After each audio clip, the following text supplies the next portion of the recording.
ศาลาบ่ต้องมาหัวสาบ่ต้องมาสนใจลืมอายสาแล้วหาเอาแฟนใหม่คนจนหักจริงจังอายลืมมันซะเด้ออายว่าบ่ต้องสนใจอย่ามาใหญ่ดีต่อให้หักหลายกว่านี้มันก็บ่มีคุณค่าเจ็บเท่าใดที่กันใจเว้าทางน้ำตาอายบ่เป็นหยังน้องลา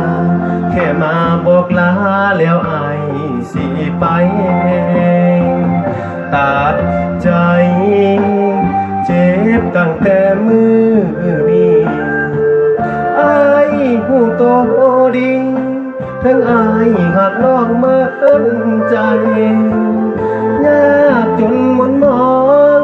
ที่เบิ่งแย้งน้องได้เท่าใดอายยอมหลีกทางน้องไปอวยพรให้น้องโชคดีก็เฟซลบลายอายทิมศาลาหากมีคนใหม่เข้ามาขอให้น้องพบคนดีตามรอยเงินทองคงเบิ่งแย่งน้องได้ดีส่วนอายผู้ชายคนนี้ที่จำหักเจ้าจนตาย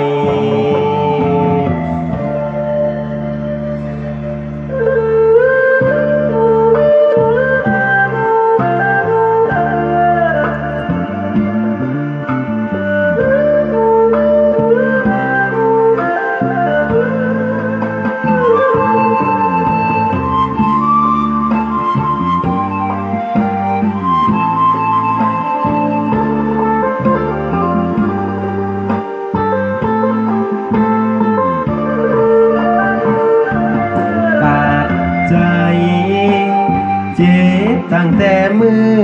นี้อายหูโตดีทั้งอายหักน้องมันใจยากจนหมดมองที่คำแย้งน้องได้เท่าใดอายยอมหลีกทางน้องไปอวยพรให้น้องโชคดี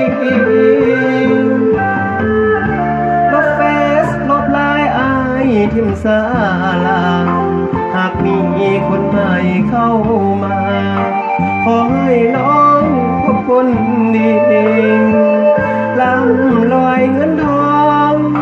คงเบิ่งแย่งน้องได้ดีส่วนอายผู้ชายคนนี้ที่จำหักเจ้าจน